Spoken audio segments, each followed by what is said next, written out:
Hello to all my story lovers. Welcome back in Storytime channel. Today I am reading chapter number 24, To Serve with Love, written by the great Sudha Murty and taken from the book Wise and Otherwise. Let's go through it. Asha and I were shopping on MG Road when we saw an old man walking slowly towards us. He might have been around 60 with silver grey hair and a few wrinkles on his face, but he still looked fit. He looked at Asha and smiled. She did not show any sign of recognition. The man stood in front of us for a second and then walked away. After he left, I asked her, Asha, don't you think that man knows you? He smiled at you. Do you remember him? Of course, I know him. He was my maths teacher in school. He taught us very badly and ruined my interest in maths. He was a terror, unapproachable and stern. He hardly taught us. There was anger and frustration in Asha's voice. She might have exaggerated. It's true that school teachers more than college teachers build your fundamentals.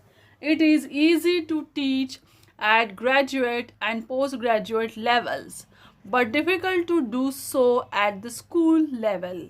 Teachers, good ones at least, must have an enormous amount of love for their students. Knowledge is not the only criteria to judge a teacher. I thought of my own maths teacher. I wonder how I would have reacted had he met me on the road.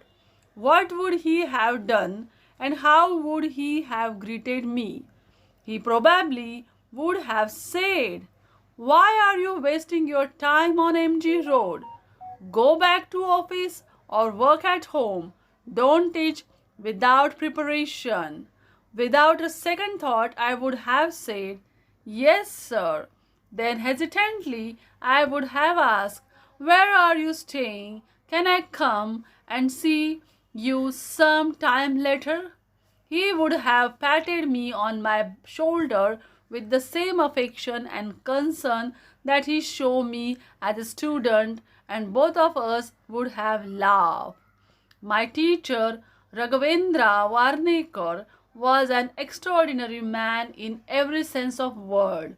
He was from my hometown, Hubli.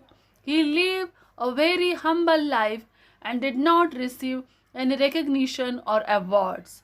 He excelled in his profession even though he was not a graduate.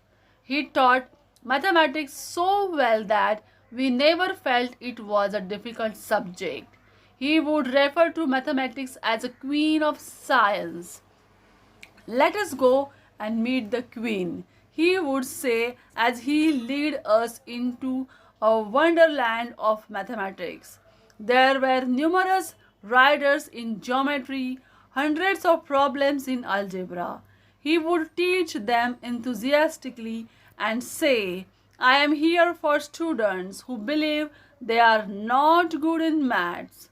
Good or bad are concepts of the mind. If you are hardworking and honestly want to understand the subject, then you can have an audience with the queen. He attracted students to his class the way a snake charmer attracts snakes with his music. In his last days, he was unwell, and I went to meet him with a small gift. In spite of his financial difficulties, he did not accept it.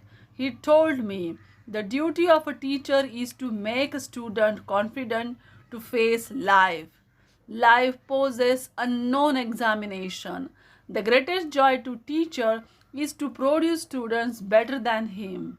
I have done my duty very well. My students are so famous today that it gives me great joy and pride to be recognized as their teacher.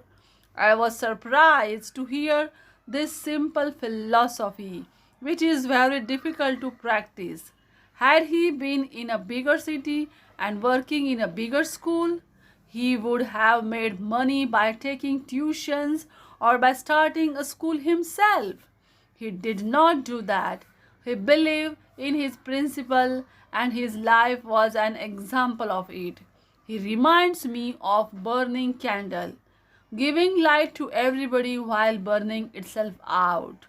Today, when I stand on dais and speak confidently or face any kind of difficulty in my life, I think of my teacher. He taught me this lesson, which no amount of money can buy. No difficulties can dilute, and no university can grant. This was the experience shared by the Sudha Murty. Do you like it? Then comment it.